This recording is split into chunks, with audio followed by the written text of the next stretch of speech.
Bienvenue dans Feu de connaissance, le podcast qui éclaire les arcanes de la connaissance administrative à travers l'actualité. Le préfet lève l'alerte violette et on repasse en alerte rouge. Le cyclone n'a pas traversé l'île comme le prévoyait le service de la météo, il est passé au nord. Deuxième épisode consacré à la gestion des risques majeurs suite au passage du cyclone Bellal sur l'île de la Réunion et à l'alerte violette cyclonique décidée par le préfet. Feu de connaissance vous propose dans cet épisode de comprendre ce qu'est le dispositif Orsec, les différents dispositifs, les objectifs, les acteurs. Nous reviendrons dans un second temps sur le dispositif spécifique cyclonique mis en place sur l'île le 14 janvier dernier.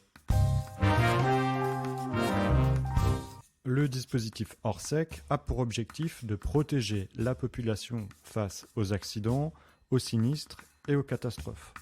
Le plan Orsec départemental a été créé en 1952 et en 1987, il est décliné au niveau zonal et national.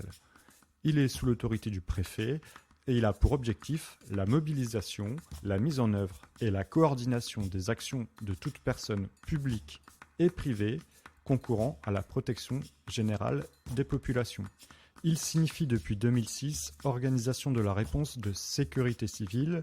Il est aujourd'hui codifié dans le Code de la sécurité intérieure aux articles R741-1 à 6 et il se décline sur 3 niveaux territoriaux, départemental, zonal et maritime. Il comprend un inventaire et une analyse des risques pour la sécurité des personnes, des biens et de l'environnement. Il prend en compte le dossier départemental sur les risques majeurs. Il comprend également un dispositif opérationnel qui répond à cette analyse et qui organise la réaction des pouvoirs publics face à l'événement. On y retrouve également les modalités de préparation et d'entraînement de l'ensemble des personnes publiques et privées à leur mission de sécurité civile.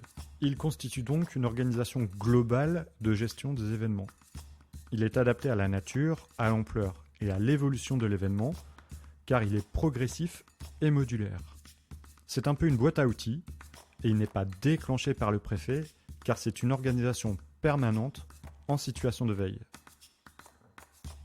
Dès que la gravité de l'événement dépasse les capacités et les limites de la commune, il est toujours placé sous la direction unique du préfet de département.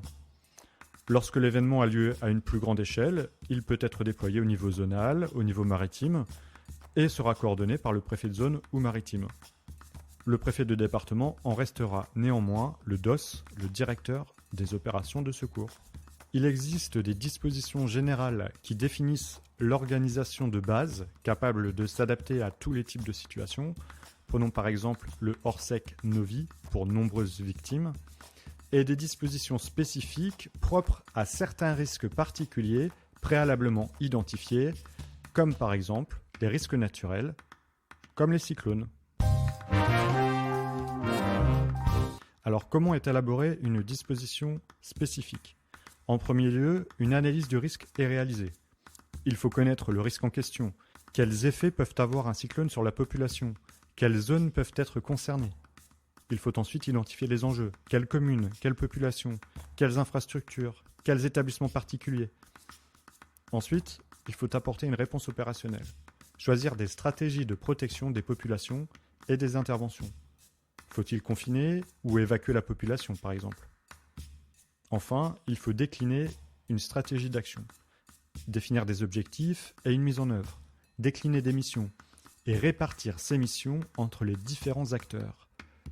Chaque acteur doit ensuite intégrer ces missions attribuées dans sa propre organisation.